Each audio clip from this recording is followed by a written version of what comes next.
নমস্কার, সবাই কেমন আছেন? মা কারি পরিবারে আপনাদের সকলকে স্বাগত জানাই। রোজকের মতো আজকেও সকাল থেকে শুরু করলাম ভিডিওটা। প্লিজ আপনারা পাশে থাকুন, পুরো ভিডিওটা দেখুন, আশা করছি আপনাদের ভালো লাগবে। তো যে সকালে ঘুম থেকে উঠে বাসি কাজ হয়ে গেছে, ঠাকুরের কাছে ফুলগুলো ছিল সেগুলো তুলে নিলাম, আর ভাত বসিয়েছি, মেয়ে স্কুল যাবে ভাত খেয়ে, আর একটু পরে ঘরটা মুছবো। এই যে মেয়েকে রেডি করে দিলাম, মেয়েকে খাওয়ালাম আলু সেদ্ধ, দুধ দিয়ে ভাত। মেয়ের বাবা মেয়েকে স্কুলে ছাড়তে যাবে। আজ আমার গলাটা একটু ডিস্টার্ব আছে, প্লিজ আপনারা একটু কষ্ট করে শুনে নেবেন। দেখুন প্রচুর রোদ্দুর, আর মেয়ে তো যাবে ওর বাবার সাথে। চলুন এই যে মেয়েকে আগে রেডি করে ছেড়ে দিই, তারপরে আপনাদের পুরো রেসিডেন্সিটা একটু ঘুরে দেখাবো। সঙ্গে থাকুন, আশা করছি আপনাদের ভীষণ ভালো লাগবে। এটা হলো আমাদের রেসিডেন্সি শিব মন্দির, হর হর মহাদেব, জয় শিব শম্ভু। এটা হচ্ছে আমাদের দ্বিতীয় পার্ক। আমার বাড়ির সামনে যেটা পার্ক ওটা হচ্ছে 3 নম্বর পার্ক, এটা দ্বিতীয়, এখন একটা রয়েছে। এখানে শিব মন্দির সকালে পুজো হয়েছে, এখন দরজা বন্ধ আছে। আমি দরজার বাইরে থেকে আপনাদেরকে দেখালাম, যেখানে আমরা সবাই পুজো দিই। আর এখানে যে নন্দী মহারাজ বসে আছে, আর চারিদিকটা দেখুন কত সুন্দর পরিবেশ, একদম চুপচাপ, নিশ্চুপ আর অপূর্ব। চারিদিকটা সবুজ, ভীষণ ভালো লাগে আমাদের এই রেসিডেন্সিটা। এটা হচ্ছে দ্বিতীয় পার্ক হচ্ছে এটা বড়দের জন্য, মানে একটু নেট দিয়ে ঘেরা আছে পার্কটা, যাতে বাচ্চারা ক্রিকেট ফুটবল খেলতে পারে। আর আমাদের ওখানকার পার্কটা একদম ছোট্ট বাচ্চাদের জন্য, একটু দৌড়ঝাঁপ যারা করে আর কি। আর এইদিকে তো ছোট পার্ক আছে আরও, একদম ছোটদের জন্য, যারা এই যে লাফালাফি ঝাপাঝাপি। আর এটা একটা কল আছে যেটা সবাই ইউজ করতে পারে। এখন তো পুরো ফাঁকা, যেহেতু স্কুলের টাইম, সব বাচ্চারা এখন স্কুলে আছে। বিকালে তো পুরো পার্ক ভরে থাকে, সব বাচ্চারা খেলা করে একা যে যার মতো করে। তাই ভাবলাম এখনই আমি একটু ভিডিওটা আপনাদের জন্য করি, কারণ তখন অনেক চিৎকার হবে, লাফাঝাপা করবে সব বাচ্চারা। আর কেমন লাগছে অবশ্যই কমেন্টে জানাবেন। আজকে পুরোটা আমাদের রেসিডেন্সি নিয়ে ভিডিওটা থাকছে, আর এটা বেশ মজার। সবাই মিলে এটা ঘুরিয়ে দিয়ে ঘোরে, প্লাস কেউ রানিং করে, খুব সুন্দর লাগে খেলতে। মাঝে মাঝে আমিও এসে খেলি, বেশ ভালো লাগে, মানে ছোটোবেলাটা ফিরে পেতে চাই আর কি, ভালো লাগে বাচ্চাদের সাথে। চারিদিকে মাঝে মাঝে ডাস্টবিন দেওয়া আছে, এই যে নেট দিয়ে ঘেরা আছে। আর রেসিডেন্সিটা বেশ অনেকটাই বড়, তো আপনাদেরকে কিছুটা ঘুরে দেখালাম, সবটা ঘুরে দেখানো সম্ভব নয়, কারণ কি অন্য একদিন দেখাবো। আজকে ভীষণ গরম, ভীষণ রোদ্দুর, আপনারা দেখেই বুঝতে পারছেন, অনেকটা বেলা হয়ে গেছে। আর এই দিকটা হচ্ছে সুইমিং পুল, পাশে কমিউনিটি হল আছে। আর এই যে দেখুন ছোট্ট ছোট্ট কি সুন্দর ফুলগুলো, কত সুন্দর কালার, দারুণ লাগছে দেখতে, সাদা, পিঙ্ক, ইয়েলো, গ্রিন। আর এই গাছটা আমি জানি না, এই প্রথম দেখলাম, দারুণ অপূর্ব দেখতে লাগছে। কী গাছ জানা থাকলে অবশ্যই কমেন্টে জানাবেন। কত ফুল হয়েছে দেখুন ছোট্ট গাছটার মধ্যে। আর সুইমিং পুল তো এখন সব বাচ্চারা স্কুলে, তাই জন্য কে আর নামবে, এখন এমনি স্থিতিশীল হয়ে আছে, বাচ্চারা ফিরলে তারপর নামবে। আর সানডে স্যাটারডে তো টিচার আসে সুইমিং শেখানোর জন্য, তখন তো বাচ্চারা নামেই। আর এখানে আমাদের পার্কিংয়ের পাশেই রয়েছে আরেকটা, এই যে সাদা রঙের জবা ফুলটা, কি দারুণ লাগছে না দেখতে। জবা ফুলের কত রকমের কালার, এটা হচ্ছে অরেঞ্জ মিক্স কালার,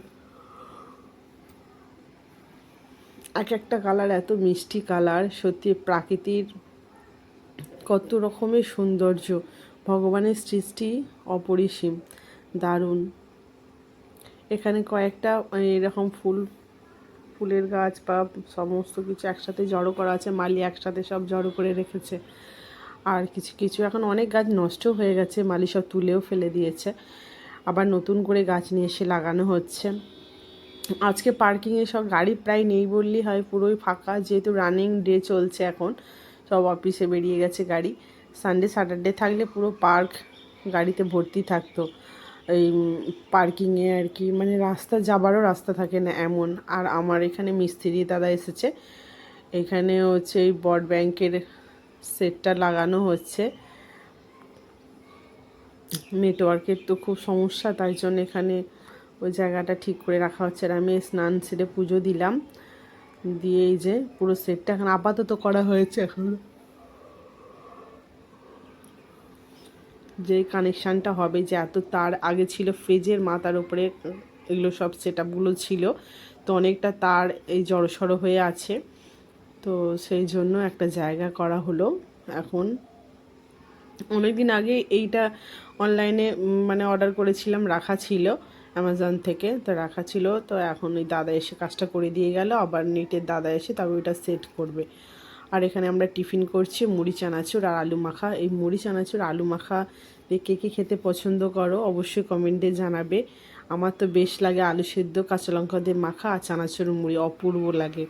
আর এই কর্নারটা না অনেক দিন থেকে জামা মানে বস্তা বলবো না, মানে ব্যাগের আর কি পরপর স্তূপ করা ছিল, তো সেখানে যেহেতু ঘেরা থাকে ল্যাম্প উঠছিল হালকা হালকা, তাই হাজব্যান্ড এগুলো বের করলো, করে একটু ঝাড়পোছ করে আবার রাখা হবে গুছিয়ে ঠিক করে। এই যে এতগুলো বস্তা পরপর ঠিক ঠিক করে রাখা হচ্ছিল, কারণ রাখার এত জিনিসপত্র বেড়ে গেছে, রাখার না খুব সমস্যা, তাই জন্য বস্তায় করে করে, বাইরে তো আর এইভাবে রাখা যায় না, বস্তায় করে করে রাখছিলাম। শীতের এখনও ব্ল্যাঙ্কেট আমার ধোয়া হয়নি, প্রত্যেক বছর ব্ল্যাঙ্কেট যেটা সারা শীতে গায়ে দিই সেটা ধুয়ে ভালো করে শুকিয়ে রাখি আর কি নিজে, তো সেটা এখনও করা হয়নি। কোনো সময় মেঘলা কোনো সময় রোদ্দুর, এই হিসাবে আর করা হয়নি। তো আজকে রান্নার জন্য করছি পটল ভাজা, বেগুন আর একটা কলা ভাজা, আর এই যে চিংড়ি মাছ আর কই মাছের তেল ঝাল করব। আর আমডাল আছে, ব্যাস আজকে এইটুকুই রান্না, কারণ কি বেলাও হয়ে গেছে আর ইচ্ছেও করছে না। আজকে তো দেখেইছেন আমাদের ইন্ডিয়াতে নিউজটা, মানে সারাদিন নিউজেই কেটে যাচ্ছে সময়, ভালো লাগছে না কিছু করতে, শুধু নিউজই দেখছি, এরকম একটা ব্যাপার। আর এইখানে যে দেখুন, যেহেতু ওখানে সব পরিষ্কার হচ্ছিলো, খেলনাগুলো ওই জায়গায় জমা ছিল, সেখান থেকে বের করা হয়েছে।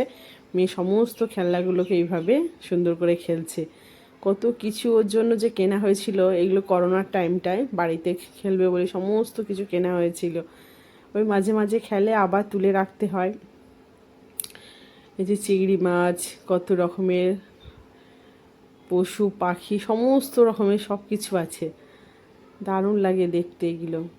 এগুলো একটা পরে একটা আলমারি করব, র্যাক করব, যেখানে সমস্ত কিছু সাজিয়ে রাখবো। আরও অনেক কিছু ছিল, সেগুলো সব মেয়ে ফেলে দিয়েছে। আর যে এখানে কিছু সবজি আছে, কিছু ফ্রুটস আছে, বলছে আমি দোকান দিয়েছি বিক্রি করছি, তোমরা কেনো। ঠিক আছে তুমি বিক্রি করো, আমি আসছি, মানি নিয়ে আসছি। যে কিছুটা গোছানো হচ্ছে, হাজবেন্ডও করছে। আর আজকে তো রান্না করতে করতে হঠাৎ করে গ্যাসটা শেষ হয়ে গেল, আবার গ্যাস লাগালাম, তাই জন্য আরও দেরি হয়ে গেল। যেই দিন দেখেছি একটু দেরি হয়ে যায় রান্না টান্না করতে, সেই দিনই দেখি কিছু না কিছু সমস্যা থাকে। আবার সিলিন্ডার চেঞ্জ করে আবার লাগানো হলো, তাও একটা তো সময় লাগে না। আর যেখানে যেহেতু অনেক দিন পর পর সিলিন্ডারের জায়গাটা চেঞ্জ করা হয়, তাই জন্য আবার একটু পরিষ্কার করে নিলাম, মুছে টুছে নিলাম। আর এই যে হালকা করে মাছটা ভেজে নিচ্ছি, তারপরে মশলা দিয়ে যে তেল ঝাল করে নিচ্ছি। তো কেমন লাগলো ভিডিওটা অবশ্যই কমেন্টে জানাবেন, লাইক দেবেন, কমেন্ট করবেন, আর সাবস্ক্রাইব যদি না করা থাকে অবশ্যই সাবস্ক্রাইব করে পাশে থাকবেন। আর একটু ধনেপাতা কুচি দিলাম, যেহেতু কই মাছ এতে শুধু পেঁয়াজ টমেটো আর ধনেপাতা দিয়ে করছি, আর একটু কালো জিরে ফোড়ন দিয়েছিলাম, আদা রসুন আমি দিই না, আর এতে ভালোও লাগে না, জ্যান্ত মাছে বেশি মশলা ভালো লাগে না, ব্যাস এই হালকা পাতলা তেল ঝাল হবে, দারুণ লাগে খেতে। আর আমডাল তো করা আছে। তো কেমন লাগলো। আর এই যে এটা রিমোটটা দেখছেন, এটা হচ্ছে রিমোট ফ্যান, আপনাদেরকে দেখাবো করে দেখানোই হয়নি। এই যে দেখুন রিমোটের সাহায্যে সুইচ অন করা আছে আগে থেকে, শুধু রিমোটেই অন অফ হয়, দারুণ সিস্টেম, বিছানায় শুয়ে টিভির মতো আর কি, বেশ ভালো লাগে, অনেকটা সুবিধা হয়, কারণ মশারি টাঙানোর পরে রাত্রিরে কে নামবে কে উঠবে একটা ব্যাপার থাকে, তো এখন আর সেই সমস্যাটা নেই, শুধু রিমোটে কন্ট্রোল করলেই হয়ে যাবে, অন অফটা হয়ে যায়, বাড়ানো কমানো সব সিস্টেম, দারুণ সিস্টেম, বেশ ভালো। তো আজকে এইটুকুই ছিল ভিডিও, সবাই ভালো থাকবেন, সুস্থ থাকবেন, আজকের মতো টাটা।